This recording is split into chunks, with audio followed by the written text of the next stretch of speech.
జై శ్రీకృష్ణ సార్. ఇటు కూర్చున్నానంటే sir, TV మీ బాబు మా బాబు సార్, మీ బాబు సార్ మాట్లాడింది. మా బాబు చూస్తారా? హాయ్ చెప్పు నాన్న. జై శ్రీకృష్ణ నాన్న. జై శ్రీకృష్ణ చెప్పు. జై శ్రీకృష్ణ బాబు. జై శ్రీకృష్ణ బాబు. హాయ్ బాబు. సార్ లాగే ఉంటాడు. కృష్ణ బాగున్నామా బాబు? భోజనం అయిందండి. వజ్రమైంది సార్ అయిపోయింది.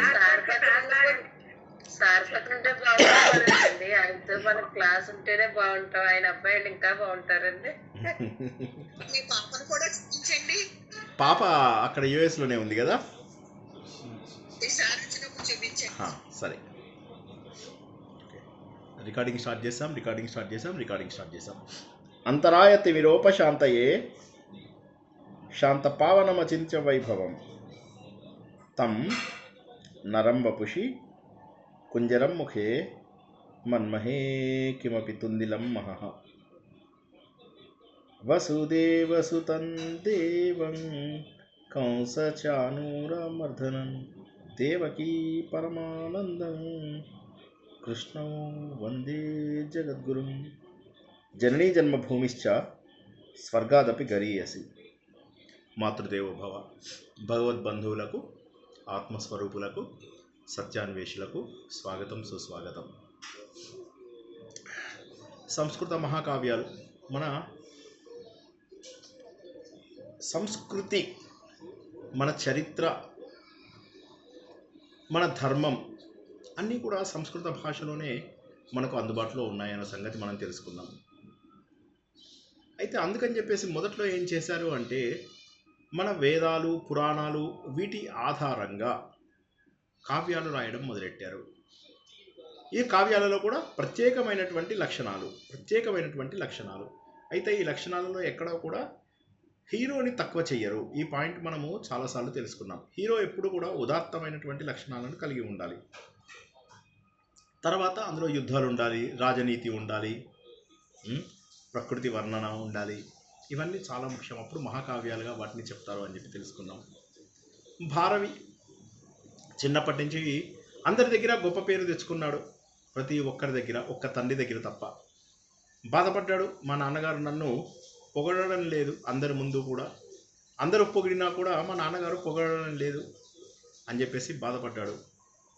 ఒకరోజు తండ్రిని చంపేద్దామని చెప్పేసి అటకెక్కి ఒక రాయిని పట్టుకుని కూర్చుంటాడు. చివరికి ఏమవుతుంది అంటే తల్లిదండ్రి మాట్లాడుకోవడం వింటాడు. తల్లి అంటుంది, ఎందుకంటే మీ కుమారుడు ఇన్ని సాధిస్తున్నాడు, ప్రపంచం అంతా కూడా గర్విస్తోంది, ఒక తండ్రిగా మీరు గర్వించకపోతే ఎలా అంటే అప్పుడు అతను 2 మాటలు చెప్తాడు. ఈ ప్రపంచంలో అందరికంటే కూడా ఎక్కువ గర్వించేది నేనే. అయితే ఆ గర్వాన్ని చూపకుండా ఉండడానికి 2 కారణాలు. ఒకటి, నేను గర్వించినట్టుగా చూపిస్తే అది పిల్లవాడికి ఆయుక్షీణము. రెండవది, నేను గనక పొగిడినట్లయితే వాడి లోపల ఎదుగుదల ఆపేసిన వాడిని అవుతాను. మహోన్నతమైనటువంటి ఆలోచనలు. ఇందులోంచి మనం ఎన్నో నేర్చుకోవాల్సినటువంటి విషయాలు ఉన్నాయి. ఇది తెలుసుకున్న తర్వాత అతడు వెంటనే తండ్రికి క్షమాపణ కోరుకోవడము, ఆ తర్వాత వెంటనే తండ్రి మాటకు ఆధారంగా తండ్రి మాటను నిలబెడుతూ అత్తగారింటికి వెళ్ళి అక్కడే 6 నెలలు ఉంటాడు. అప్పుడు తన విలువ ఏంటో తెలుసుకుంటాడు. తెలుసుకుని ఈ మహోన్నతమైనటువంటి కావ్యాన్ని రాయడం జరిగింది. ఈ కావ్యాన్ని రాయకముందు ప్రకృతి వర్ణన ఇంత గొప్పగా ఎవరైనా చేయగలరా? ముఖ్యంగా అర్థ గౌరవం అని మనం తెలుసుకుందాం కదా. కొన్ని పదాలకి ఇంత గొప్ప అర్థాన్ని ఎవరివ్వగలరు అనేటటువంటి విషయం కనుక చూసుకున్నట్లయితే ఈయన తప్ప ఇంకెవరూ ఇవ్వలేరు అంత గొప్పగా అర్థము. తక్కువ పదాలతో ఎక్కువ అర్థాన్ని, ఒకే పదాన్ని అనేక రకాలుగా వివిధ సందర్భాలలో వాడడంలో భారవి చాలా గొప్పవాడు. అయితే అంత మాత్రం చేత ఈయన ఉపమానాలు చేయలేదని కాదు, పదలాలిత్యం లేదని కాదు. కాకపోతే ఈయనకున్నటువంటి ముఖ్యమైనటువంటి బలం అది అర్థగౌరవం. ఈయన తర్వాత వచ్చినటువంటి వాడు మాఘుడు. ఆ మాఘుడు మాత్రం శిశుపాల వధ ద్వారా ఈయన యొక్క పేరును నిజంగా పూర్తిగా పోగొట్టాడని చెప్పేసి అనుకోవచ్చు. ఈయన కీర్తి పైన నిజంగా కూడా నీళ్లు తల్లేసినటువంటి వాడు మాఘుడు. ఎందుకంటే శిశుపాల వధలో ఉన్న వర్ణన, శిశుపాల వధలో ఉన్నటువంటి రాజనీతి. ఇప్పుడు రాజనీతి అనేసరికి మళ్ళీ మనం ఆలోచించాలి. కిరాతార్జునీయంలో మనం మొదటి నుంచి తెలుసుకుంటున్నటువంటిది రాజనీతి. ద్రౌపది, భీముడు, ధర్మరాజు.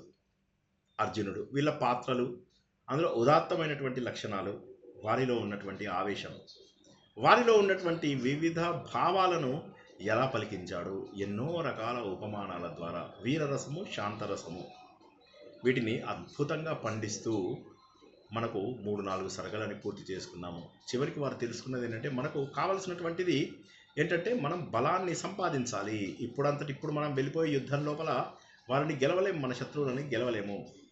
కాబట్టి మనం చేయాల్సినది ఏదైనా ఉంది అంటే ముందు మనము ఆయుధాల సేకరణ చేయాలి, శక్తిని సంపాదించుకోవాలి. ఎందుకంటే ఇప్పుడు మనం రాజ్యంలో లేము కాబట్టి హస్తినాపురమును కాపాడడానికి ఖచ్చితంగా ద్రోణాచార్యుడు, కృపాచార్యుడు, భీష్మాచార్యుడు వీళ్ళందరినీ కూడా ఎదుర్కోవాల్సినటువంటి పరిస్థితి వస్తుంది. కాబట్టి వారందరినీ ఎదుర్కోవాలి అంటే మనం ఎలాంటి పరిస్థితిలో ఉండాలి? మనము యుద్ధంలో సంసిద్ధంగా ఉండాలి. ఈ విషయాలన్నీ కూడా అర్జునుడు చక్కగా అర్థం చేసుకున్నవాడై, అన్నగారికి ఇటు ద్రౌపది భీముడు ఒక గ్రూప్ అనుకుంటే, అన్నగారైనటువంటి ధర్మరాజు ఒక గ్రూప్ అనుకుంటే, ఈయన భావాలు మధ్యస్థంగా ఉంటాయి. అందరి చేత ప్రేమింపబడే, ఆలోచనకు ఎక్కువ విలువ ఇవ్వబడేటటువంటి మహోన్నతమైనటువంటి దైవీ లక్షణాలు ఉన్నటువంటి వాడు అర్జునుడు అన్న విషయాన్ని తెలుసుకున్నాం. ప్రయాణం మొదలెట్టాడు ప్రకృతి సౌందర్యానికి, ఎస్పెషల్లీ శరత్కాలం, శరదృతువు. ఈ శరదృతువు వర్ణనకి ఈ 4వ సర్గ, 5వ సర్గ, 6వ సర్గ, 7వ సర్గ వరకు కూడా అద్భుతమైనటువంటి శరత్కాల వర్ణన ఉంది. ఇంద్రకీలాద్రి దారికి వెళ్ళేటటువంటి ప్రతి చోట కూడా మార్గమధ్యంలో ఉన్నటువంటి నదులను, మార్గమధ్యంలో ఉన్నటువంటి పర్వతాలను, వృక్షాలను అన్నింటినీ కూడా చూస్తున్నాడు. వేదవ్యాసుడు వచ్చి గురు రూపం లోపల ప్రతిస్మృతి అనేటటువంటి విద్యను ధర్మరాజుకు అందించడము, ధర్మరాజు ద్వారా దానిని అర్జునుడు స్వీకరించడం. అర్జునుడు దివ్యంగా ఉన్నాడు. ఇప్పుడు ఆకలి వేయడం లేదు, విపరీతమైనటువంటి శక్తిగా ఉంది. ఇటువంటి విషయాన్ని మనం రామాయణంలో కూడా తెలుసుకున్నాం, అందరికీ గుర్తే ఉంటుంది. బల అతిబల అనేటటువంటి విద్యల ద్వారా రామ లక్ష్మణులకు ఆకలి వేయకుండా, అనవసరమైనటువంటి నిద్రలు లేకుండా, ప్రత్యేక పరిస్థితులలో కూడా నిదానంగా ఎదుర్కొనేటటువంటి శక్తిని కలగజేశాయి ఈ విద్యలు. మన వేదాలు, మన గ్రంథాలు అన్నీ కూడా ఇలాంటి మహోన్నతమైనటువంటి విద్యలను మనకు అందించాయి. ఒక వ్యక్తి యొక్క మానసిక స్థితిగతులను అద్భుతమైనటువంటి రూపానికి తీసుకెళ్లేటటువంటి విద్యలు ఆ రోజుల్లో ఉండేవి. కాబట్టి అర్జునుడు బయలుదేరుతున్నాడు. వర్ష ఋతువు అప్పుడే వెళ్ళిపోయింది. ఎక్కడ చూసినా కూడా అందమైనటువంటి నల్లటి మేఘాలు పోయి తెల్లటి మేఘాలు, మంచిగా ఆకాశాన్ని ఎవరు ఇలా ఊడ్చేశారా అన్నట్టుగా తెల్లటి మేఘాలు కనిపిస్తున్నాయి, దూది పింజలు లాంటివి. ఈ దూది పింజలు ఎలా ఉన్నాయంటే, ఇలా చేతులు పట్టుకుని గంగా నదికి, ఆకాశ గంగకు రా రా రా మా మీదికి వచ్చేసి మా ద్వారా భూమి మీదికి ప్రవహించు అన్నట్టుగా తెలుస్తూ ఉన్నాయన్నమాట. ఆకాశం అంతా కూడా ఎవరో బాగా నీళ్లు పోసేసి కడిగేసేసి చిమ్మేసినట్టుగా ముత్యంలాగా నిర్మలంగా ప్రశాంతంగా ఉందిట ఆకాశం అంతా కూడా. మరి భూమి చూసుకున్నట్లయితే భూమి లోపల అప్పటిదాకా బురద, ఇప్పుడు చూస్తే ఆ బురద అంతా కూడా వెళ్ళిపోయి నేల చక్కగా ఎండిపోయి మంచిగా ప్రయాణానికి అనువుగా ఉన్నది అన్నటువంటి విషయాన్ని మనం తెలుసుకోవచ్చు. అనువుగా ఉంది. ఇది ఎలా ఉంది అంటే, రాజులు జనరల్లీ దిగ్విజయ యాత్ర చేయాల్సినటువంటి పరిస్థితి వచ్చినప్పుడు ఈ కాలాన్ని అనుగుణమైనటువంటి కాలంగా భావిస్తారు అని భారవి మనకు తెలియజేశాడు. అంటే శరదృతు అనేటటువంటిది చాలా ఉపయోగమైనటువంటి కాలం. ఎందుకంటే ప్రకృతి యొక్క వైపరీత్యాలు తక్కువగా ఉంటాయి, యుద్ధానికి చక్కటి సంసిద్ధత ఏర్పడి ఉంటుంది. ఎక్కడికైనా వెళ్ళి ప్రయాణం చేసి శత్రువుని ఎదుర్కోవాలి అంటే ఇది సరైనటువంటి సమయం. కాబట్టి ఇటు చూసినట్లయితే ఆకాశము, ఇటు చూసినట్లయితే భూమి, ఈ రెండు కూడా అర్జునుడి యొక్క అంతర్యుద్ధాన్ని తెలియజేస్తాయి. అంతర్యుద్ధం అంటే తనను తాను ముందు జయించాలి అర్జునుడు. ఆ జయించేటటువంటి ఆ యాత్ర లోపల చక్కటి ఋతువు, భూమి, ఆకాశం అన్నీ కూడా అతనికి అనువుగా ఉన్నాయి అన్నటువంటి విషయాన్ని తెలుస్తోంది. ఇక నదీ జలాలు అప్పటిదాకా ఏవో ప్రవహిస్తూ అనేక మూలల నుంచి ఎన్నో రకాల నీళ్ళని స్వీకరించి స్వచ్ఛంగా నడుస్తూ ఉన్నాయట. అవన్నీ కూడా తెల్లగా, తెల్లగా కనిపిస్తూ ఉన్నాయట. మధ్య లోపల అవన్నీ కూడా రాళ్ళకు కొట్టుకుంటూ ఒక అద్భుతమైనటువంటి శబ్దాన్ని కూడా కలగజేస్తున్నాయి. ఇప్పుడు నీళ్ళల్లో బురద లేదు, ఇప్పుడు నిశ్చలంగా ఉన్నాయి. చక్కటి ఇసుక తిన్నలు కూడా కొన్ని బయటికి వచ్చి కనిపిస్తూ ఉన్నాయి. నది ఎలా ఉందిట అంటే ఒక పట్టు వస్త్రం లాగా ఉందిట. ఒక పట్టు వస్త్రము ధరించినటువంటి సుందరిలాగా ఉందిట. మెల్లమెల్లగా అప్పటిదాకా ఇంత బురద ఉన్నది ఒక్కసారి తగ్గిపోయిందనమాట. అది ఎలా ఉంది అని దాన్ని వర్ణించారు అంటే ఆయన ఏమంటాడంటే, ఒక అందమైన యువతి మెల్లమెల్లగా వస్త్రాలను తొలగించి తన నడుముని చూపిస్తోందా అన్నటువంటి భావనని ఈయన కొంత వర్ణించడం అనేది జరుగుతూ ఉంది. భారవి నది వర్ణనని ఒక వ్యక్తి వర్ణనతోటి ఆయన చూపించాడు. ఎక్కడి నుంచో మానసరోవరం నుంచి వచ్చాయా అన్నట్టుగా అనేక హంసలు కనిపిస్తున్నాయి ఈ నీళ్ళ లోపల. అటు చూసినట్లయితే తెల్లటి హిమాలయాలు. ఆదిశంకరుడికి అవి బట్టలు కట్టుతున్నాయా, వస్త్రాలు తొడిగాయా అన్నటువంటి అందాన్ని అలా చూస్తూ ముందుకెళ్తున్నాడు. ఇటు చూస్తే అద్భుతమైనటువంటి తపోభూములు. అక్కడికి వెళ్ళేసరికి చక్కగా మనసంతా కూడా నిలుస్తోంది. అందరూ ప్రశాంతంగా ఉన్నారు. శత్రువులు అనుకున్నటువంటి మృగాలు కూడా ఎంతో సమన్వయంతో అక్కడ జీవించడం ఆయన చూస్తూ ఉంటాడు.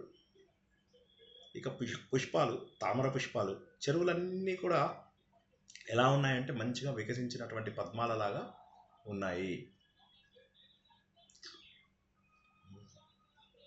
పద్మాలలాగా ఉన్నాయి. ఈ పద్మాల పైన మళ్ళీ తుమ్మెదలు వచ్చి చక్కగా ఝుంకారం చేస్తూ ఉన్నాయిట. ఆ ఝుంకారం ఎలా ఉందయ్యా అంటే అర్జునుడికి అద్భుతమైనటువంటి వీణానాదం ఎవరో వినిపిస్తున్నట్టుగా అనిపిస్తోంది. చాలా సంతోషపడుతున్నాడు. ఇక రంగురంగుల వృక్షాలు. ఆ వృక్షాలు ఎంత అందంగా ఉన్నాయి అంటే ఎన్నో రకాలు, సప్తవర్ణ వృక్షాలు అని చెప్పేసి ఆ రోజుల్లో ఏదో ప్రత్యేకమైనటువంటి వృక్షాలు ఉండేవన్నమాట. అవి ఈ కాలంలోనే అవి ముఖ్యంగా అందమైనటువంటి పువ్వులు, అది కాక గొప్ప సువాసన కలిగిస్తూ ఆ ప్రాంతమంతా కూడా వ్యాపించి ఉంది. వాటిల్లోంచి వెళ్తుంటే ఇవన్నీ తనకు పుష్పాల యొక్క దారి తనకు చేసిందా అన్నటువంటి ఆనందం లోపల అర్జునుడు వెళ్తున్నాడు. అయితే ప్రకృతి ఇంత అందంగా ఉంది, వెళ్తున్నటువంటి దారి అద్భుతంగా ఉంది. అయితే మరి లక్ష్యాన్ని మర్చిపోతామా? గమ్యం కూడా ముఖ్యమే. గమ్యానికి చేరుకునేటటువంటి దారి ఎంత ముఖ్యమో ఆ గమ్యం కూడా అంత ముఖ్యము. గమ్యాన్ని మర్చిపోలేదు. మధ్య లోపల వారు కౌరవులు చేసినటువంటి అవమానం అంతా కూడా జ్ఞాపకం వస్తుంది. ముఖ్యంగా ద్రౌపదికి జరిగినటువంటి అవమానం మాటికి ఆయనకు గుండెల్లో జ్ఞాపకం వస్తూ బాధపడుతున్నాడు అర్జునుడు. ఆయనకి వినోదము ఒకవైపు, ఈ ప్రకృతి ఆనందము ఇవన్నీ, మరొక వైపు నేను తప్పకుండా తపస్సు ఏకాగ్రతగా చెయ్యాలి అనేటటువంటి భావన రెండు కూడా ఆయనలో ఉండడం అనేటటువంటిది ఇక్కడ మనం చూసుకోవచ్చు. సో ప్రకృతిని ఒక అందమైన స్త్రీతో వర్ణించాడు. అవి చాలా శ్లోకాలు చెప్పాడు. అదంతా వర్ణన మనం చేసుకోలేము. ఇందులోపల ప్రసన్నత, ఈ ప్రసన్నత అనేది ప్రకృతి మొత్తము వ్యాపించి ఉందిట. చెట్లను చూస్తే ప్రసన్నంగా ఉన్నాయి, మబ్బులను చూస్తే ప్రసన్నంగా ఉన్నాయి, తెల్లటి హిమాలయాలు, ఆ హిమాలయాలలో చిన్న దారి, ఆ దారి వెంట నడుచుకుంటూ వెళ్తున్నాడు అర్జునుడు. కాబట్టి ఈ పదాలు కూడా ఎలా ఉన్నాయి అంటే ఆ పదాలు కూడా ప్రసన్నంగానే ఉన్నాయిట. అంటే ఆయన వర్ణన కూడా ఎంత గొప్పగా ఉంది అంటే మనం ఊహించుకోవచ్చు. అంటే మంచి వర్ణనతోటి చాలా అద్భుతంగా మనని ముందుకు తీసుకెళ్తున్నాడు భారవి. ఈ ప్రయాణం అనేది ఏదైతే ఉందో ఒక అద్భుతమైనటువంటి దృశ్యకావ్యం మనందరికీ కూడా. మన మనసు లోపల ఇదొక ప్రకృతి వర్ణన మాత్రం కాదు, అర్జునుడి మనసు లోపల స్టెబిలిటీ, నిశ్చలత్వాన్ని చూపించేటటువంటిది ఇది. చాలా అందమైనటువంటి ప్రాంతం ఇది. అలా నడుచుకుంటూ వెళ్తున్నాడు. ప్రకృతి లోపల అనేక రకాల భౌతిక మార్పులను చూస్తున్నాడు. తనలో ఉన్నటువంటి గుణం ఏదైతే సత్వగుణం ఉందో ఆ సత్వగుణము ఖచ్చితంగా ప్రస్ఫుటమై కనిపిస్తుంది అన్నటువంటి విషయాన్ని ఇక్కడ మనం గుర్తించవచ్చు. ఎందుకంటే మనిషి సమాజంలో ఉన్నంత వరకు కూడా ఏమవుతుంది, రాజస గుణాలు, తామస గుణాలు వీటన్నిటి ద్వారా ప్రభావితం అవుతాడు. కానీ అర్జునుడి విషయం తీసుకున్నట్లయితే ఇటువంటి ప్రశాంత పరిస్థితులలో వెళ్తున్నప్పుడు సాత్విక గుణము ఆయన లోపల కనిపిస్తుంది. అద్భుతమైనటువంటి సాత్విక గుణము.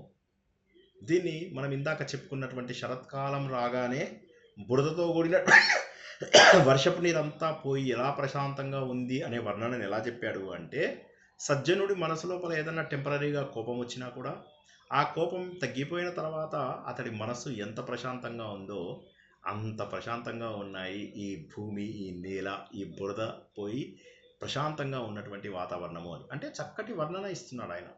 మనం ఇంతకుముందు చెప్పుకున్నట్టుగా మహాకావ్యాల యొక్క గొప్పతనమే అది. మనం ఇక్కడ గుర్తించాల్సింది ఏంటంటే కథ కాదు, కథ అందరికీ తెలిసినటువంటి కథే, కానీ కథ లోపల ఆయన ఎలాంటి వర్ణన ఇస్తూ అర్ధ గౌరవాన్ని నిలబెట్టాడు అన్నటువంటి విషయం. ఇంతతోనేనా ఆయన వర్ణనలు చాలా గమ్మత్తుగా ఉన్నాయి. తెల్లని మేఘాలు ఉన్నాయి అంటే ఒకసారేమో ఆకాశగంగా పట్టుకున్నాయి అంటాడు, ఇంకోసారేమో ఒక రాజుకి విజయ ఛత్రాలు. ఎండ తగలకుండాను మరియు రాజు గెలిచినప్పుడు ఆయన పైన ఉండేటటువంటి తెల్లని గొడుగుల్లాగా కూడా ఉన్నాయి. అంటే అర్జునుడు తప్పక విజయాన్ని సాధిస్తాడు అనే విషయాన్ని తెలియజేయడం. ఇదే విషయాన్ని మనకేంటంటే జనరల్గా కవులు ఎలా చెప్తూ ఉంటారు అంటే వీళ్ళందరూ కూడా వేదవ్యాసుడి నుంచి తీసుకున్నారని చెప్పచ్చు మనం. వేదవ్యాసుడు, వాల్మీకి వీళ్ళ నుంచి. ఎందుకంటే వాల్మీకి, వేదవ్యాసుడు కూడా తర్వాత వచ్చే పరిస్థితులని వారి శ్లోకాలలో తెలియజేస్తారు. ఉదాహరణకి మనము అనంత విజయం రాజా అని చెప్పేసి ఏదైతే చదువుకున్నామో భగవద్గీతలోని మొదటి అధ్యాయంలో రాజు అని చెప్పి అనడం లోపల ధర్మరాజు అసలు రాజే కాదు ఇంకా అప్పటికి. కానీ అనంత విజయం అంటే ఆయన తప్పక విజయాన్ని సాధించి రాజు అవుతాడు అనేటటువంటిది. సుఘోషము మణిపుష్పకము అంటే చక్కటి వాయిద్యాలతో ఆయనను ఎదుర్కొంటున్నారు. రాజు రావాలి ఎదుర్కొంటున్నారు అందరూ కూడా చక్కటి వాయిద్యాలతో. మణిపుష్పకం మణులతో కూర్చున్నటువంటి సింహాసనం పైన ఆయనని కూర్చోబెట్టడం కోసం అని చెప్పేసి. సో ఈ విధంగా మనకేంటంటే ఒక పద్ధతి ముందే జరగబోయేటటువంటి విషయాన్ని ఇప్పుడు సూచిస్తున్నారు. అదే దుర్యోధనుడి విషయాన్ని కూడా అక్కడ సూచించడం మనం తెలుసుకోవాలి. ఏమని చెప్తాం దుర్యోధనుడితోటి? ఎంతోమంది రాజులు నా కోసం చనిపోవడానికి సిద్ధంగా ఉన్నారు అంటాడు. నా కోసం యుద్ధం చేయడానికి వచ్చారు అని చెప్పి అనొచ్చు కదా. నా కోసము చనిపోవడానికి సిద్ధంగా ఉన్నారు అని అంటాడు. అంటే ఏంటి? చెడు ఊహించేస్తున్నారు. అదేవిధంగా ఇక్కడ అర్జునుడి యొక్క వర్ణన, ప్రకృతి యొక్క వర్ణన, అర్జునుడికి పైన ఇట్లా చక్కటి గొడుగులు వస్తున్నాయి. ఈ వర్ణన అంతా కూడా ఏంటంటే ఈయన వాల్మీకి, వ్యాసుల నుంచి తీసుకున్నటువంటి ఒక గొప్ప లక్షణం అని చెప్పేసి చెప్పుకోవచ్చు. భారవి ఆయనకు ఖచ్చితంగా విజయం సాధిస్తోంది. అర్జునుడు విజయము తపస్సులోనే సాధించడం కాదు, యుద్ధం లోపల కూడా విజయాన్ని తప్పక సాధిస్తాడు అన్నటువంటి విషయాన్ని తెలుస్తూ ఉంటుంది. హంసలు, ఆ హంసల యొక్క గొంతు ఎలా ఉందిట అంటే వేద మంత్రాలు చదువుతున్నట్టుగా ఉందిట. అంటే ఇక్కడ జ్ఞానమూర్తి కాబోతున్నాడు అర్జునుడు. ఆయనకు ఆహ్లాదంగా ఉన్నటువంటిది ఒకటి, మరొకటి ఏంటంటే వేద మంత్రాలు అంటే ఏంటి? జ్ఞానము మన లోపల. ఆ జ్ఞానం కలిగడానికి అవి సూచనలు, శుభ సూచనలు అన్నటువంటి విషయాన్ని మనం తెలుసుకోవాలి. అవన్నీ కూడా నన్ను దీవిస్తున్నాయా అని అర్జునుడు భావిస్తూ అలా ముందుకు వెళ్తూ చక్కటి ప్రదేశంలో కూర్చున్నాడు. ఈ ప్రకృతి అనేది కేవలము అదొక దృశ్యం అనేటటువంటిది కాదు. ఈ ప్రకృతి అనేది కూడా అంతా కూడా ధ్వని తరంగాలతో ఉంటుంది అని మనం కోట్ల సార్లు తెలుసుకున్నాం. ఈ ధ్వని తరంగాలు మన జీవితాన్ని మారుస్తాయి. 4G, 5G, 2G, 3G ఇవన్నీ కూడా ధ్వని తరంగాలే. మన రేడియో ఫ్రీక్వెన్సీలన్నీ కూడా ధ్వని తరంగాలే. వీటన్నిటి ద్వారా మనం ఏం తెలుసుకుంటున్నాము అంటే వాటితో రెజోనెన్స్ అయినప్పుడు అక్కడి నుంచి మనకు శక్తి వస్తుంది. అదేవిధంగా ప్రకృతి శక్తులన్నీ కూడా అర్జునుడి వైపే ఉన్నాయి. ప్రకృతి మొత్తము ఆయనకు సహకరిస్తోంది. ఈయన భారవిది అర్థం చేసుకోవడం కష్టం, కానీ అర్థమైన తర్వాత మరింత మరింత మరింత మరింత తేలిగ్గా ఉంటాయి. చూసినట్లయితే అర్థం చేసుకున్నా కొద్దీ ఎంత బాగుంటుందో. ఒక చిన్న మేఘం వర్ణన ఇందాక తెలుసుకున్నట్టుగా ఒక రాజు యొక్క గెలుపుతో పూజించడం అనేటటువంటిది మాటలు కాదు. ప్రకృతి ఎలా ఆయనకు సహాయం చేస్తుంది అంటే ప్రకృతి సహాయం చేయాలి అంటే ఈయన తపస్సు ఏకాగ్రతగా జరగాలి. ఇప్పుడు ఏకాగ్రతగా జరగకుండా నువ్వు పోయి డిస్టర్బ్డ్ ఏరియాలో కూర్చున్నావంటే తపస్సు ఎలా జరుగుతుంది? తపస్సు అంటే తపింపచేసేటటువంటిది. అంటే ముందుగా అలజడులతో ఉన్నటువంటి అర్జునుడి యొక్క మనస్సుని ప్రశాంతంగా చేయాల్సినటువంటి అవకాశం ఉంది. ఒడిదొడుకులలో ఉన్నటువంటి అర్జునుడి మనస్సు ముందు కుదుటపరచాలి. అందుకోసమని హిమాలయాలకు ఆయన రావడం జరిగింది. ఆ హిమాలయాలలో ఆయన వెళ్తున్నటువంటి ఈ దారంతా కూడా ఆయనకి మానసికంగా ఆయనని సంసిద్ధులం చేసి ఒక గొప్ప సాధకుడిగా అర్జునుడిని చేసింది అన్నటువంటి విషయాన్ని తెలుసుకున్నాం. అద్భుతమైనటువంటి వృక్ష సంపద, జంతువుల యొక్క సంపద, దైవీ శోభ, ఇదంతా కూడా దేవతల లోకం, ఇదంతా కూడా దేవభూమి అని మనం అంటాం కదా. ఇదంతా కూడా హిమాలయము అని చెప్పాలి అంటే ఇది భూమికి కొలవద్దా, ఇంకా వేరేది ఏది కాదు అన్నటువంటి మహోన్నతమైనటువంటి పదాలని ఈయన వాడడం అనేది చాలా ఆశ్చర్యము. అర్జునుడు ఋష ఇప్పుడు లేకపోతే వీరుడా? ఆయన వేషధారణ చూస్తే ఒక ఋషిలాగా మునిలాగా ఉన్నాడు. పక్కన గాంధీవం చూస్తే మహానుభావుడైనటువంటి వీరుడిలాగా ఉన్నాడు. చక్కటి అనువైన ప్రదేశం ఎందుకున్నాడు? అక్కడ వెళ్ళి పరమశివుని ప్రార్థిస్తూ కఠిన తపస్సుని ప్రారంభించడానికి సిద్ధమవుతున్నాడు అర్జునుడు. అద్భుతమైనటువంటి అర్జునుడి యొక్క తపస్సు ప్రారంభమైంది. అద్భుతమైన భౌతిక వైభవాన్ని చూసుకున్నాము, ఋషుల యొక్క తపోభూమిని చూసుకున్నాము, దేవ సాన్నిధ్యాన్ని కూడా మనము తెలుసుకున్నాము. అద్భుతమైనటువంటి ఆకాశాన్ని తగిలేటటువంటి అందమైన తెల్లటి శిఖరాలు, మంచుతోని మెరుస్తున్నాయి అవన్నీ కూడాను. సూర్యకాంతితో మధ్య మధ్యలో అవి బంగారు రంగులోకి వస్తున్నాయి. మేఘాలన్నీ కూడా వచ్చేసి ఇలా చుట్టూరా ముడుతూ ఈ శిఖరాలను ఆలింగనం చేసుకుంటున్నాయా అన్నటువంటి పరిస్థితి. ఇటు చూస్తే అర్జునుడు తపస్సు చేసుకుంటున్నాడు అంటే ఆయన ప్రతిస్మృతి వల్ల తపస్సు చేసుకోవడం వల్ల ఏమవుతుందంటే ఆయనలోంచి అగ్ని వెళ్ళి హిమాలయ పర్వతం అంతా కూడా రంగు మారి ఎరుపు రంగులోకి మారుతుందా అన్నట్టుగా తెలుస్తుంది. సో ఈ విధంగా అనువైన ప్రదేశాన్ని ఎన్నుకోవడము, ప్రశాంతమైనటువంటి నదుల దగ్గర అలా నదులను చూస్తూ ఉండిపోతాడు. మళ్ళీ వెంటనే తన ఏకాగ్రత గుర్తుకొచ్చి మళ్ళీ మొదలెడతాడు. ముత్యాల హారాలలాగా జలపాతాలలా, అందమైన జలపాతాలు ఇలా నడుచుకుంటూ వెళ్తుంటే పైనుంచి జలపాతాలు, అద్భుతమైనటువంటి జలపాతాలు. ఎవరైనా బద్రీ, కేదార్ ఇవన్నీ వెళ్ళిన వాళ్ళకి బాగా తెలుస్తాయి.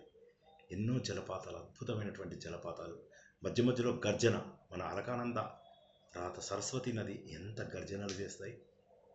మళ్ళీ కొద్దిసేపు వెళ్ళేసరికి ప్రశాంతమైనటువంటి ఏదో చక్కటి తబలా మీద అందమైనటువంటి వాయిద్యాలు, మిగతా వాయిద్యాలన్నీ మోగుతున్నట్టుగా ఎంతో ఆహ్లాదాన్ని కలిగించేటటువంటి నాదాలు, ఎంతో స్వాంతన కలిగిస్తున్నాయి. ఎంతో రిలీఫ్, స్వాంతన అంటే రిలీఫ్, ఎంతో స్వాంతన కలిగిస్తున్నాయి అర్జునుడికి. ఇది జల సౌందర్యం కాదు, అర్జునుడికి చిత్తశుద్ధి తప్పక జరిగి తీరుతుంది అని చెప్పడము. ఆ పుష్పించే వృక్షాలు, ఎన్నో ఔషధ గుణాలు ఉన్నాయి. ఆ వాసన పీల్చుకుంటేనే సగం రోగాలు తగ్గిపోతాయి. మనం ముందున్నటువంటి కలుషిత వాతావరణంలో వదినే అని చెప్పి మాట్లాడడంలో ఎంత దారుణంగా అవుతుంది మన వాతావరణం. ఇటు చూస్తే తపస్సు చేసే దగ్గర నుంచి యజ్ఞాగ్నులు, అద్భుతమైనటువంటి వేదమంత్రాలు, నిశ్శబ్దంలో మళ్ళీ వాళ్ళందరూ కొద్దిసేపటి తర్వాత చేసుకుంటున్నటువంటి ధ్యానము, మళ్ళీ తపస్సులలో మునిగిపోయినటువంటి వాళ్ళు. ఇటువైపు ప్రతి చోట కూడా ఒక అద్భుతమైనటువంటి వాతావరణము. ఇది ప్రకృతి కాదు, ఇది గొప్ప తపోభూమి, ఇది గొప్ప దేవభూమి. అందుకే దేవభూమి ఉత్తరాఖండ్ అని చెప్పేసి అంటూ ఉంటారు. గంధర్వ సంగీతం లాంటి నదులు, శివ పార్వతుల క్రీడాభూమి.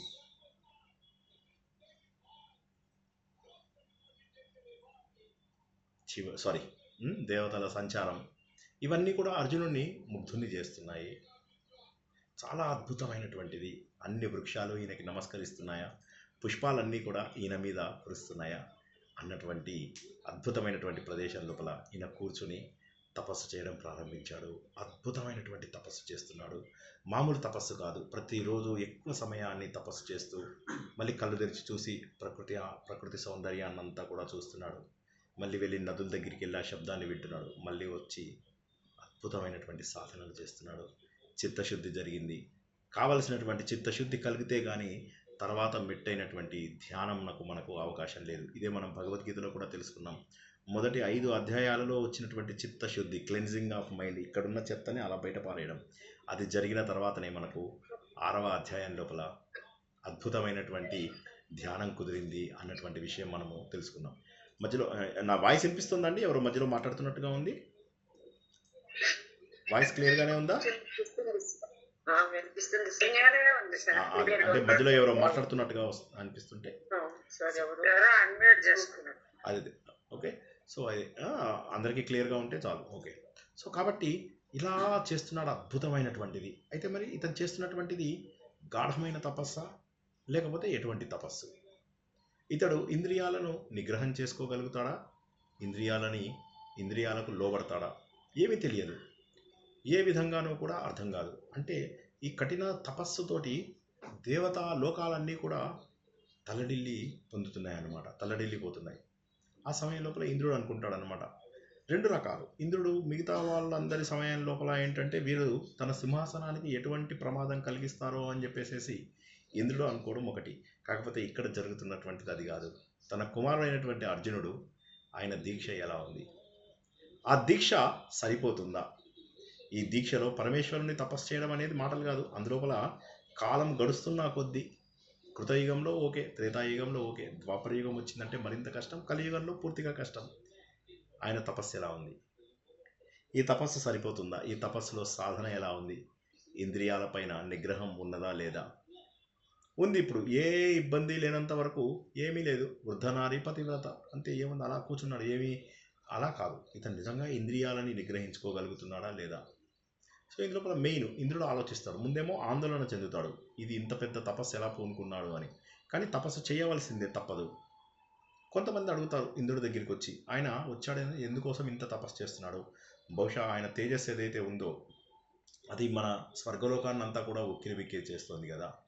ఆయన మీ సింహాసనాన్ని ఆశిస్తున్నారా అని చెప్పేసి కొంతమంది వచ్చేసి ఇంద్రుడిని అడుగుతారు. ఆయన నవ్వుతాడు, లేదు, నాకు ఆ సందేహం ఒక క్షణం వచ్చినప్పటికీ కూడా వారి మనసులో ఉన్నటువంటి భావాలను నేను గలను ఖచ్చితంగా. అతడు పరమశివుణ్ణి మెప్పిస్తాడా లేదా అనేది ఒక్కటే ఇప్పుడు నా లోపల ఉన్నటువంటిది.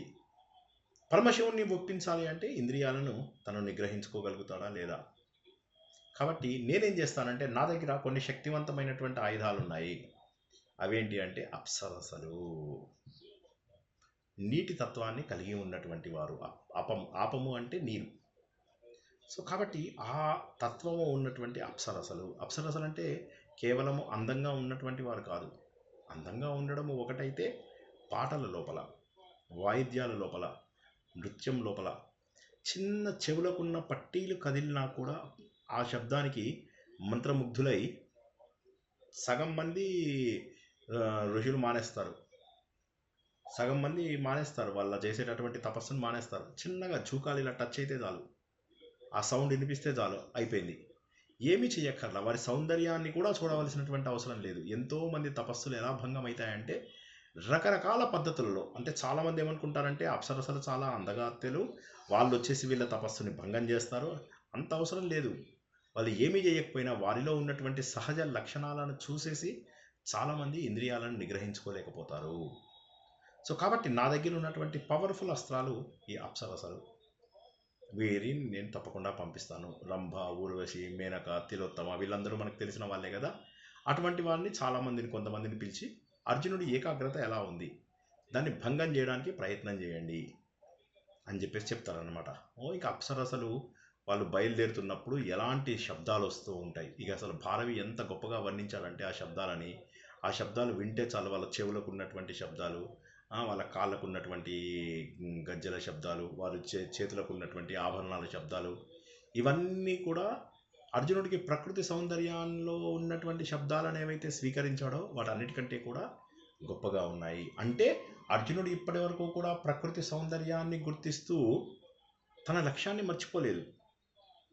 కానీ మధ్య మధ్య లోపల అటు వెళ్ళి ప్రకృతి సౌందర్యాన్ని చూసి వస్తున్నాడు. కాబట్టి అంతకంటే కూడా ఎన్నో రెట్లు గొప్పదైనటువంటి ఈ శబ్దాలు, వీటన్నిటికీ, ఈ ప్రకృతికి, ఈ మహోన్నతమైనటువంటి మనకు కనిపించే ప్రకృతి కంటే ఎన్నో రెట్ల గొప్ప ప్రకృతిని కలిగినటువంటి అప్సరసల యొక్క అనేక రకాల సౌందర్యాలను, అనేక రకాల విద్యలను ఆయన చూసి ఆయన తట్టుకోగలడా అనేటటువంటి భావనతోటి వారందరూ మెల్లగా మెల్లగా మెల్లగా మెల్లగా వాళ్ళు వస్తూ ఉంటారు. ఎంతోమంది వీరులను వాళ్ళ లక్ష్యాల నుంచి దూరంగా తీసుకెళ్ళిపోయినటువంటి అప్సరసలు వారందరూ కూడా అక్కడికి రావడము జరుగుతూ ఉంటుంది.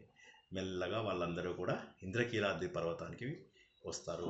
వచ్చిన తర్వాత ఇంకా ఆ ప్రాంతం అంతా కూడా ఇక వీళ్ళ అలజడితోని, కిలకిల రావాలతోటి చక్కగా నిండిపోతుంది అన్నమాట. మధురమైనటువంటి సంగీతంతో నిండిపోతుంది. అర్జునునేమో తపస్సు చేసుకుంటూ ఉంటాడు, నిశ్చలంగా తపస్సు చేసుకుంటూ ఉంటాడు. ఆ సమయం లోపల అప్సరసలందరూ కూడా ఆయన చుట్టూరా చేరడం అంటూ మొదలవుతుంది. గమ్మత్తైన విషయం ఏంటంటే ప్రకృతి కూడా ఈ అప్సరసలకి సపోర్ట్ చేస్తుంది. చక్కటి గాలులు, మలయ మారుతం అంటారు కదా, పర్వతాలలోంచి వచ్చేటటువంటి గాలులు, ఆ గాలులన్నీ కూడా వారికి తగిలి అవన్నీ కూడా వీరి వైపు, ఈయన వైపు, అర్జునుడి వైపుకి వస్తూ ఉంటాయి. గొప్ప సువాసన, కొన్ని వందల వేల లక్షల పుష్పాల సువాసన అర్జునుడి నాసికా రంధ్రాలకు తగలడం అంటూ జరుగుతూ ఉంటుంది. అప్సరసలు ఇందాక అనుకున్నట్టుగా కేవలం అందగత్తలే కాదు, వారు మహోన్నతమైనటువంటి లక్షణాలు కలిగినటువంటి వారు. వారు నీరు ఏ పాత్రలో పెడితే ఆ పాత్ర యొక్క లక్షణాన్ని తీసుకోగలుగుతుంది. ఒక చెంబులో పెడితే చెంబులాగా ఉంటుంది, ఒక బాటిల్లో పెడితే బాటిల్లాగా ఉంటుంది, గ్లాస్లో పెడితే గ్లాస్ లాగా ఉంటుంది, ఫ్లెక్సిబిలిటీ. కానీ నీటిని లొంగదీసి దాన్ని ఇలా ప్రెషర్ చేయండి, అవి ఒప్పుకోవు. అందుకే హైడ్రాలిక్ అనేది వచ్చింది దాని నుంచే. నీటిని మనం ప్రెషరైజ్ చేయలేము. సో ఆ విధంగా అప్సరసలు అనేవారు ప్రత్యేకమైనటువంటి లక్షణాలు. భారవి చెప్తాడు, ఈ స్త్రీల చూపులు ఎంత ఉంటాయో తెలుసా, అర్జునుడి వైపు చూస్తుంటే అవి బాణాల కంటే కూడా తీవ్రంగా ఉండి ఆయన గుండె లోపల నాటుకుంటున్నాయిట. చాలా అద్భుతమైనటువంటిది. అంటే ఇప్పటి వరకు కూడా మనం తెలుసుకున్నదంతా కూడా వీరరసము, శాంతరసము ఇవన్నీ తెలుసుకుని ఇక్కడికి వచ్చేసరికి శృంగార రసం ప్రారంభించాడు. అద్భుతమైనటువంటి వర్ణన, ప్రకృతి వర్ణన కావచ్చు, అప్సరసల వర్ణన కావచ్చు. వారు ఇలా చూస్తున్నారు. ఆ చూపులకే ఎలా ఉంటుంది అంటే వారి సౌందర్యాన్ని, వాళ్ళ హొయలను వీటన్నింటినీ చూస్తుంటే ఎవరు కూడా అక్కడి నుంచి చూపులు తిప్పుకోవడం అనేది అసంభవము. ఈయన తన పాండిత్యాన్నంతా కూడా భారవి ఇక్కడే చూపించడం మొదలెట్టాడన్నమాట. మరి ఇంద్రియాలు నిగ్రహం కలిగినటువంటి మహానుభావుడైనటువంటి యోగి. ఇటు చూసినట్లయితే బయట ఉన్నటువంటి భోగములు, యోగములు, భోగములు, యోగి, భోగి, ఈ రెండింటి మధ్య జరిగేటటువంటి పోరాటాన్ని భారవి చాలా అద్భుతంగా వర్ణిస్తాడు. విజయం రావాల్సిందే, అర్జునుడికి తప్పక విజయాన్ని రావాల్సిందే. ఈ మాయా సుందరి మనులందరి మధ్య వారితో ఒక యోగి, మహానుభావుడైనటువంటి ఒక యోగి చేసేటటువంటి ఒక మానసిక యుద్ధం ఎలా ఉంది అనేటటువంటిది సర్గలోపల వర్ణించడం జరుగుతుంది. ఎవరైనా కూడా శత్రువులను జయించాలి అంటే కేవలం బాహ్య శత్రువులనే కాదు, అంతర్గతమైన ఉన్నటువంటి శత్రువులను కూడా జయించాలి. కామక్రోధ మోహాలను కూడా జయించాలి. త్రివిధం నరకస్యేదం, కామము, క్రోధము, లోహము అనేవైతే చెప్తారో మనకు, అలాగా ఈ అరిషడ్ వర్గాలలో ఏవైనా సరే మనని అధఃపాతాళానికి తొక్కేస్తాయి. అర్జునుడు వీటిని సాధించగలడా? అర్జునుడు ఈ యుద్ధాన్ని నెగ్గగలడా? అప్సరసలు వచ్చారు, ఇది అర్జునుడి యొక్క ఇంద్రియ పరీక్ష.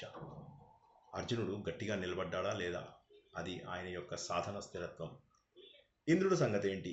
ఇంద్రుడు అర్జునుడు గెలవాలనుకుంటున్నాడా, ఓడిపోవాలనుకుంటున్నాడా? మొట్టమొదటిసారి అర్జునుడు గెలవాలి అని అనుకుంటున్నాడు.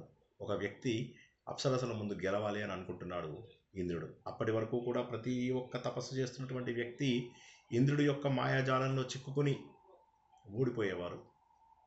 ఎక్కువ ఎఫర్ట్ లేకుండానే ఓడిపోయేవాళ్ళు చాలామంది ఋషులు. ఎక్కువ మంది, కొంతమంది అయితే అసలు తపస్సు చేసి ఆ పక్కన శిష్యులకు చెప్పేవాళ్ళు ఏమనంటే, అరే కొద్దిసేపు పడుకుంటాను, రంభా ఊర్వశి వస్తే లేపరా అని చెప్పి.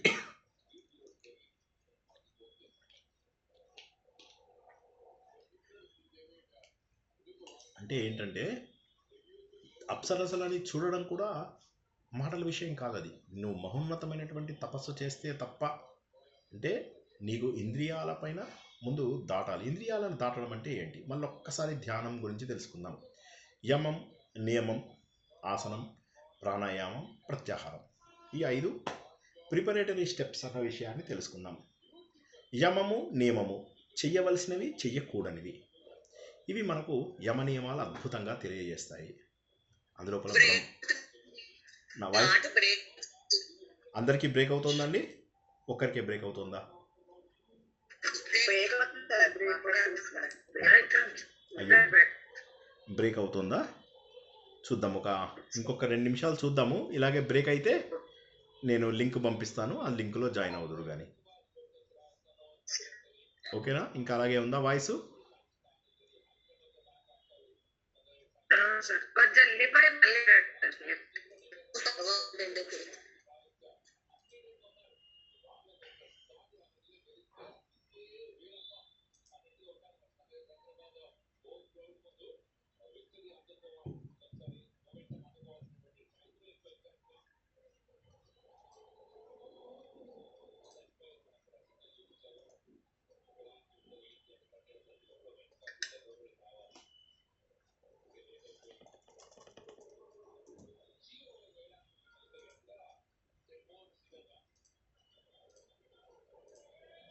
ఇప్పుడు వినిపిస్తుందా?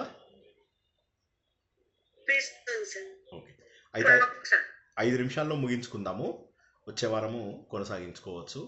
సో ఈ విధంగా అద్భుతంగా నడుస్తుంది అర్జునుడి యొక్క తపస్సు.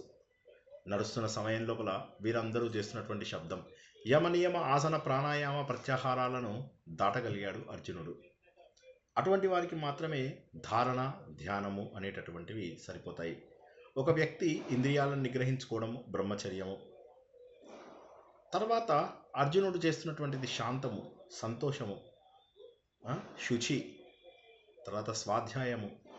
అర్జునుడు అన్ని రకాలుగా అభివృద్ధి చెందినటువంటి వ్యక్తే. అర్జునుడు ఇక్కడ అహింస మార్గంలో ఉన్నాడు. అస్థేయము, అపరిగ్రహము ఇప్పుడు అర్జునుడికి అవసరం లేనటువంటి లక్షణాలు. ఇక్కడ ఏ వస్తువు కూడా ఆయన సంగ్రహించడం లేదు, ఎవరి దగ్గర దొంగతనం చేయడం లేదు, ఎవరి దగ్గర గిఫ్ట్లని ఆయన తీసుకోవడం లేదు. అస్థేయం లేదు, అపరిగ్రహం లేదు. అర్జునుడు మహోన్నతమైనటువంటి లక్షణాలను ఇక్కడ కలిగి ఉన్నాడు. అసత్యం ఆడవలసినటువంటి అవసరం లేదు. ప్రశాంతంగా మునులతో ఉన్నాడు కాబట్టి అహింస మార్గం లోపల వెళ్తున్నాడు. ఇటువంటి అర్జునుడు శుచిగా ఉన్నాడు, సంతోషంగా ఉన్నాడు, స్వాధ్యాయం ఉన్నాడు, తపస్సు చేస్తున్నాడు, ఈశ్వర ప్రణిధానం. ఈ విధంగా యమ నియమాలను పూర్తి స్థాయిలో పాటించినటువంటి అర్జునుడు ఆసనాలు ప్రతిరోజు ఆరోగ్యాన్ని సరిగ్గా ఉంచుకోవడం ద్వారా, శరీర ఆరోగ్యం ద్వారా అద్భుతమైనటువంటి స్థిరం సుఖం ఆసనాలలో కూర్చోగలుగుతున్నాడు. ప్రాణాయామాలు, తన వాయువు పైన నిశ్చలమైనటువంటి తత్వం ఉన్నది ఆయనకు కంట్రోల్ ఉన్నది తన వాయువు పైన. ప్రాణాయామం అనేటటువంటిది ఏదైతే ఉన్నదో ఇది ధ్యానానికి చాలా ముఖ్యమైనటువంటిది. వాయిస్ కట్టుతుందండి, క్లియర్ కరెక్ట్ లేదు. క్లియర్ లేదు, అందరికీ అంతే.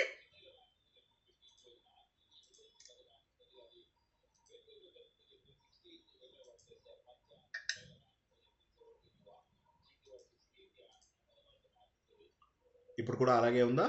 కొద్దిగా బెటర్గా ముగించుకుందాం. బాగుంది సార్, బాగుందండి, బాగుంది సార్. ఇప్పుడు బాగుంది సార్. కాబట్టి అర్జునుడు యమ నియమ ఆసన ప్రాణాయామాలు అయిపోయాయి. మరి ప్రత్యాహారం, ఇంద్రియ బయట విషయాలతోటి అర్జునుడు ఇంకా లొంగడం లేదు. ఎందుకంటే ఉన్నదంతా కూడా ప్రకృతి, ఎక్కడా కూడా స్వార్థపూరితమైనటువంటి లక్షణాలు కలగాల్సినటువంటి అవసరం లేదు అర్జునుడికి. కాబట్టి ప్రత్యాహారాన్ని చక్కగా సాధించగలుగుతున్నాడు. అంటే బయట విషయాలతో తన ఇంద్రియాలని నిగ్రహింపజేసుకోగలుగుతున్నాడు అర్జునుడు. ప్రత్యాహారము. సో ఇవన్నీ అయ్యాయి, అంటే ప్రిపరేటరీ స్టెప్స్ అన్నీ అయ్యాయి. కాబట్టి అర్జునుడికి ఇప్పుడు ఉన్నటువంటివి ఏంటి? ధారణ, ధ్యానము, సమాధి పట్టుకోగలుగుతున్నాడు. ఓం నమ శివాయ అనేటటువంటి మంత్రాన్ని పట్టుకోగలిగాడు. ధారణ, దానిపైన ఏకాగ్రతని పెంచుకుంటూ మధ్య మధ్యలో ధ్యానానికి వెళ్ళిపోతున్నాడు. అద్భుతమైనటువంటి అనుభవాలను పొందగలుగుతున్నాడు. తపస్సు అంటే కేవలం కూర్చోవడం కాదు, అలా కూర్చుంటే అయిపోదు. అనేక రకాల ఆకర్షణల మధ్య నువ్వు నిలబడగలాలి. పరీక్షలు రాయడం తప్పు కాదు, పరీక్షలు రావడం కూడా తప్పు కాదు. కానీ మనము అందులోపల పడిపోవడము, ఓడిపోవడము అనేటటువంటిది మనకు చాలా తప్పు. కానీ అర్జునుడు తనను ఏకాగ్రతకు భంగం కలిగించేటటువంటి ఏ విషయాన్ని, తన దృష్టిని దాటించేటటువంటి ఏ విషయాన్ని కూడా పట్టించుకోలేవు. ఇవన్నీ కూడా అప్సరసలే. మనకి ఈ రోజుల్లో దొరుకుతున్నటువంటి మొబైల్ ఫోన్స్ కావచ్చు, సోషల్ మీడియా కావచ్చు, మనకు జనరల్గా ఆకర్షణలు కావచ్చు, వదినేలు కావచ్చు, అలసత్వం కావచ్చు, బద్ధకం కావచ్చు, భోగాలు కావచ్చు, ఇంట్లోపల ఉన్నటువంటి ప్రోగ్రామ్స్ కావచ్చు. ఇది కనుక మనం జీవనానికి పెట్టుకున్నట్లయితే ఇవన్నీ కూడా మన ఏకాగ్రతను నాశనం చేసేవే. అర్జునుడి యొక్క తపస్సు ప్రారంభం అనేటటువంటిది ఏదైతే ఉందో ఆ ప్రారంభ దశ యమ నియమాలను దాటినటువంటి ఒక మునిని తెలియజేస్తాయి. అప్సరసలు రావడం అనేది ఏదైతే ఉన్నదో అప్పుడు వచ్చినప్పుడు కూడా అతను ఇంద్రియాలను నిగ్రహించుకోగలిగాడు. అంటే ఆయన ప్రత్యాహారం దాకా వెళ్ళిపోయినటువంటి వాడు అని చెప్పచ్చు. స్థిరంగా తపస్సు చేసుకోగలుగుతున్నాడు అంటే ఆయనకు ధారణ, ఏకాగ్రత వచ్చినటువంటిది ఎక్స్పెక్టెడ్. సో ధారణ, ఏకాగ్రత కలిగింది అన్నటువంటి విషయాన్ని తెలియజేయచ్చు. అంటే ఇక్కడ ఎట్టి పరిస్థితుల లోపల కూడా మనం ఒక విషయాన్ని గుర్తించాలి. ఆయనకు ఆ ఇంద్రియ నిగ్రహము వచ్చేసింది, ఏకాగ్రత వచ్చింది, ముఖ్యంగా వైరాగ్యం కూడా వచ్చింది.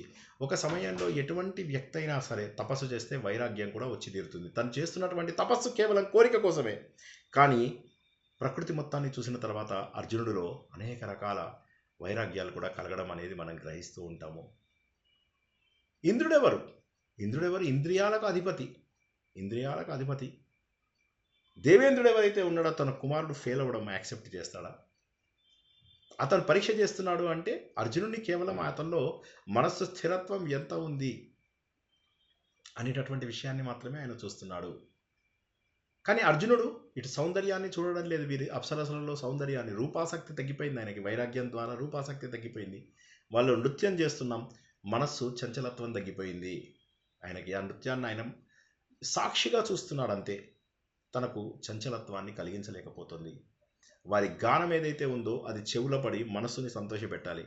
కానీ ఆయన ప్రశాంత చిత్తుడై ఉన్నాడు. ఇంద్రియ మోహం కూడా ఆయన లోపల పూర్తిగా తగ్గిపోయింది. అంటే ఏ లక్షణాలైతే అప్సరసలు చూపించి అర్జునుడిని ఏకాగ్రత నుంచి బయటికి తీసుకెళ్లాలనుకుంటారో ఆ లక్షణాలన్నింటినీ కూడా ఒక యోధుడులాగా కాకుండా అర్జునుడు ఒక నిజమైనటువంటి సాధకుడులాగా ఎదుర్కొంటున్నాడు. అప్సరసలందరూ కూడా ఆశ్చర్యపోతున్నారు. ఏమిటి గాఢమైనటువంటి తపస్సు, ఇంత గొప్ప నియంత్రణనా? ఇంద్రుడికి తెలుస్తూ ఉంటుంది ఎంతెంత తగ్గుతోంది వీరి లోపల ఉత్సాహం అప్సరసలలో అంతంత గొప్పగా అర్జునుడి యొక్క గొప్పతనం తెలుస్తుంది ఆయనకి. అర్జునుడు కదలడు, మనసు చలించదు, దృష్టి మారదు, తపస్సు మాత్రం కొనసాగుతోంది.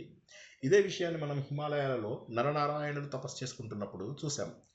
వాళ్ళు తపస్సు చేస్తూ ఉంటే వాళ్ళు నవ్వుతారు వాళ్ళని చూసి. నవ్వి వారి తొడల్లోంచి ఆయన నారాయణుడు ఊర్వశిని, ఊర్వులలోంచి వచ్చింది కాబట్టి ఊర్వశి అని చెప్పేసి అంటారు. రంభ మేనకల కంటే కూడా అందమైనటువంటి ఊర్వశిని తన ఊర్వులలోంచి పుట్టి సృష్టించడం అనేది జరుగుతుంది. కాబట్టి ఏంటంటే తపస్సంపన్నులను చూసి అప్సరసలు కూడా భయపడతారు. అదేవిధంగా విశ్వామిత్రుడు సమయం లోపల కూడా ఎన్నోసార్లు లొంగినటువంటి విశ్వామిత్రుడు చివరికి తెలుస్తుందన్నమాట, నా శరీరంలో ఏం జరిగినా నాకేం కావడం లేదేంటి, ఇంద్రుడు వచ్చి నన్ను సతాయిస్తున్నా నాకేమీ అనిపించడం లేదు ఎందుకు, నా శరీరంలో ఎందుకు ద్వేషం రావడం లేదు, నా శరీరంలో ఎందుకు, నా మనసులో ఎందుకు కంపనలు రావడం లేదు, ఎందుకు నా శరీరంలో రక్తం అటు ఇటు పోటు రావడం లేదు, రక్తపోటు బీపీ ఎందుకు రావడం లేదు, క్రోధంతో నా శరీరం అంతా కూడా ఎందుకు కృంగిపోవడం లేదు. ఆశ్చర్యపోతాడు.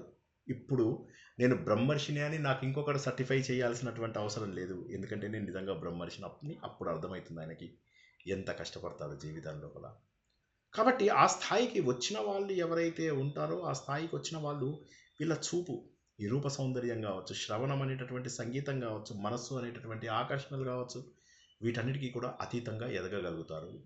చక్కటి గానం, చక్కటి సౌందర్యం, చలించేటటువంటి సౌకుమార్యం, సుకుమారంగా ఉన్నారు వాళ్ళందరూ కూడా. అద్భుతమైనటువంటి సౌందర్యం, మధురమైనటువంటి నృత్యం, హావభావాలు, ఒక రకమైనటువంటి పద్ధత, ఇంత గొప్పది కూడా అర్జునుడిని ఏమీ చేయలేకపోయింది. ఇది చూసిన తర్వాత ఇంద్రుడు చాలా ఆశ్చర్యపోతాడు. ఆశ్చర్యపోవడం ఒక వంతు, సంతోషపడడం మరొక వంతు. అప్పుడు అనుకుంటాడు, తపస్సు అంటే అలా కూర్చోవడం కాదు. మనం చెప్పాం కదా, పిరమిడ్లలో అక్కడ ఇక్కడ పిరమిడ్లలో గొట్టాలలో కూర్చొని, అది కాదు తపస్సు అంటే. తపస్సు అంటే ఎన్ని ఆకర్షణలు వచ్చినా కూడా నిశ్చలంగా కూర్చోవడము, మన ఇంద్రియ స్థిరత్వాన్ని మనం గుర్తించగలగడము. అర్జునుడు నిలబడ్డాడు. చివరికి ఇంద్రుడు, ఇతడికి అర్హత ఉన్నది, ఇంద్రియాలను నిగ్రహించిన వాడు మాత్రమే దైవ అనుగ్రహానికి పాత్రుడవుతాడు. ఏదో నేను ఒకరోజు సాధించాను, 2 రోజులు సాధించలేదు కాదు. ఇంద్రియాలను నిగ్రహించుకోవడం అనేటటువంటిది మాటలు కాదు. అది సాధించిన వాడు తప్పక భగవంతుడి యొక్క కృపకు పాటుపడతాడు. మహోన్నతమైనటువంటి అర్జునుడి యొక్క శక్తి మనందరిలో కూడా చక్కటి మార్పును తేవలసినటువంటి అవకాశం ఉంది. మనం అందరము కూడా సాధకులమే. సాధకులకు అనేక రకములైనటువంటి పరీక్షలు వస్తూ ఉంటాయి. కానీ ఈ పరీక్షలన్నింటినీ కూడా దాటాలి మనము. ఈ పరీక్షలన్నింటినీ కూడా దాటి మనము ముందుకు వెళ్ళాలి. ఎందుకంటే సాధకులకు మాత్రమే పరీక్షలు వచ్చి, మిగతా వాళ్ళకేముంది, పరిస్థితులు ఎటు తీసుకెళ్తే అటు వెళ్ళిపోతూ ఉంటారు. కానీ సాధకులు మాత్రమే పరిస్థితులను ఎదుర్కొని మరింత ముందుకి ఆనందంగా వెళ్ళగలుగుతారు. తమలో ఉన్నటువంటి సచ్చిత్ ఆనందాన్ని వాళ్ళు గుర్తించగలుగుతారు. మహోన్నతమైనటువంటి వాతావరణాన్ని ఎన్నుకున్నాడు, మహోన్నతమైనటువంటి ప్రదేశాన్ని ఎన్నుకున్నాడు, మహోన్నతమైనటువంటి లక్ష్యాన్ని గుండెలో పెట్టుకున్నాడు. అత్యద్భుతమైనటువంటి యోగిగా మారిపోయాడు అర్జునుడు. ఆత్మసుఖము వీడి నీ ఆట కొరకు పాత్ర పోషణ చేసితి సూత్రధారి, విశ్రమించదని పాదం ఆశ్రయించి పరమ కరుణాంతరంగా శ్రీ పాండురంగ.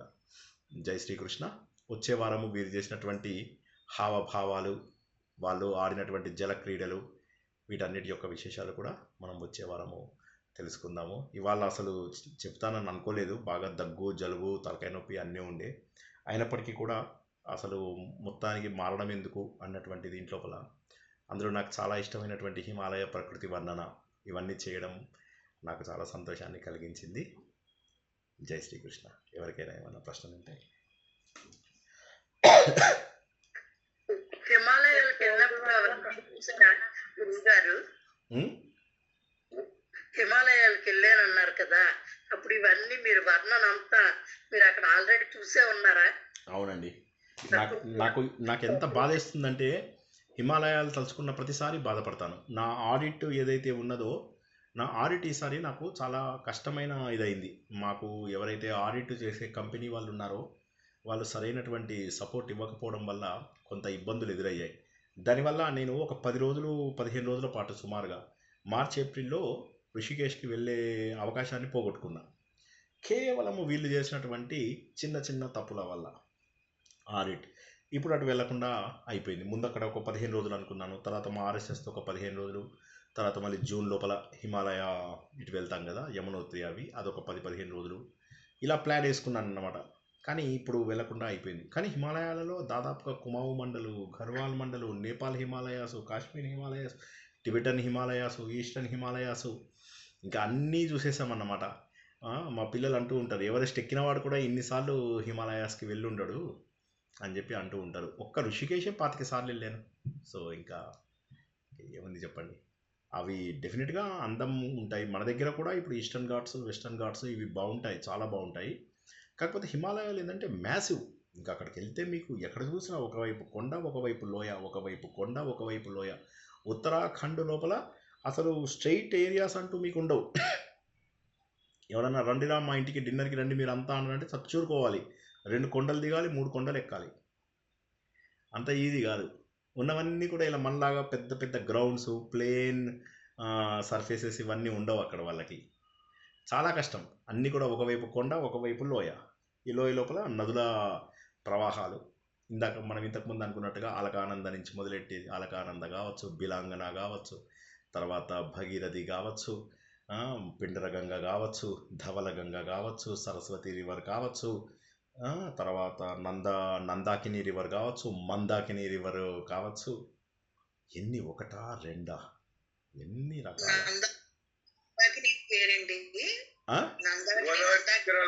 మందాకిని వేరు, నందాకిని వేరు. మందాకిని ఏమో మనకు కేదార్నాథ్ నుంచి వచ్చేదాన్ని మందాకిని అంటారు. నందాదేవి అని ఒక మౌంటైన్ ఉంది. ఆ నందాదేవి నుంచి వచ్చిన గ్లేషియర్స్ నందాకిని అంటారు. ఇవన్నీ కూడా గ్లేషియర్స్ అంటారు. గ్లేషియర్స్ అంటే ఏంటంటే ఇవి చలికాలం లోపల ఐస్ గడ్డల్లాగా తయారవుతాయి. మ్యూట్లో పెట్టుకోండి అందరూ. వేణుగోపాల్ గారు, మిగతా అందరూ మ్యూట్లో పెట్టుకోండి.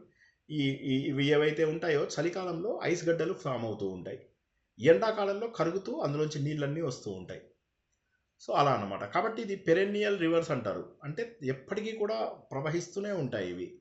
ఇప్పుడు మనకున్న నదులు ఏవైతే గోదావరి, కృష్ణ, తుంగభద్ర, తర్వాత ఇవన్నీ నర్మదా, ఇవన్నీ కూడా ఏంటంటే ఎక్కువగా వర్షపు ఇవన్నమాట రెయిన్ ఫెడ్ రివర్స్ అంటారు. అంటే వర్షం వల్ల ఎక్కువగా నిండుతాయి ఇవి మామూలుగా వాటంతట వాటికి పెద్ద పెద్ద నదుల్లాగా వెళ్ళే శక్తి లేదు. కొండల్లోంచి వచ్చిన కొద్ది చిన్న చిన్న నీళ్ళు, కొద్ది చిన్న ప్రవాహాలు, మిగతా అనేక ప్రవాహాలు వర్షం ద్వారా నిండినటువంటి రకరకాల కాలువలు, జలపాతాలు ఇవన్నీ కూడా వచ్చి ఈ నదులలో కలుస్తాయి. మనకు గోదావరి, కృష్ణ, తుంగభద్ర ఇవన్నీ కూడా.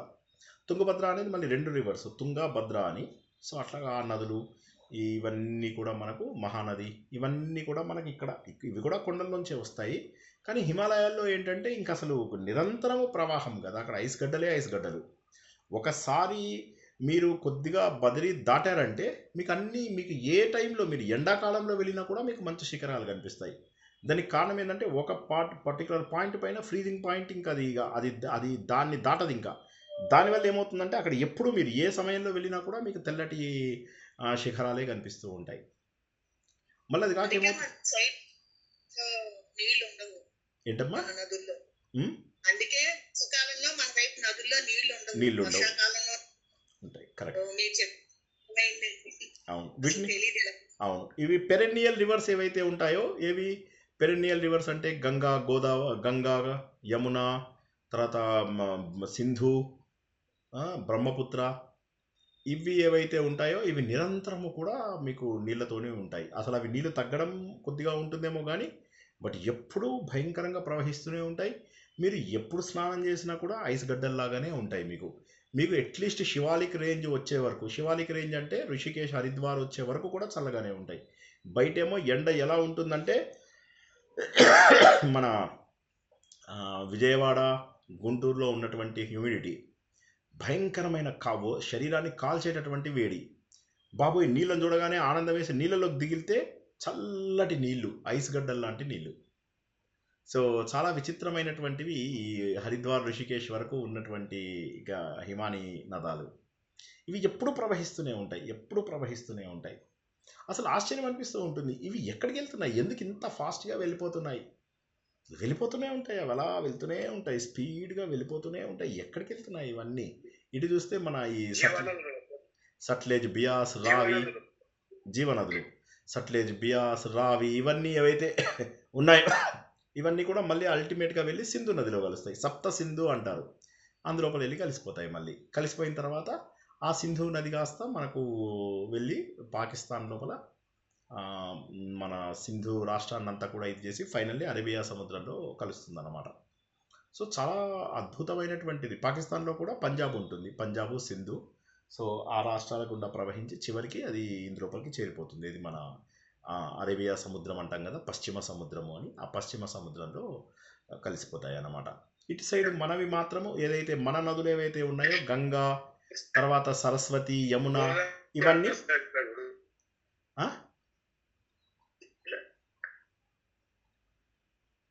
వాయిస్ వినిపిస్తుందా? హలో హలో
అందరూ కూడా ఆలోచనతో భగవంతుని చేరుకుంటారని ఆశిస్తూ ఈరోజు ప్రవచనానికి ముగించుకున్నాం. పునర్దర్శనం రేపు రాత్రి 9 గంటలకు ఆత్మబోధతో. అంతవరకు కూడా శుభం భూయాత్. శుభరాత్రి. జై శ్రీకృష్ణ.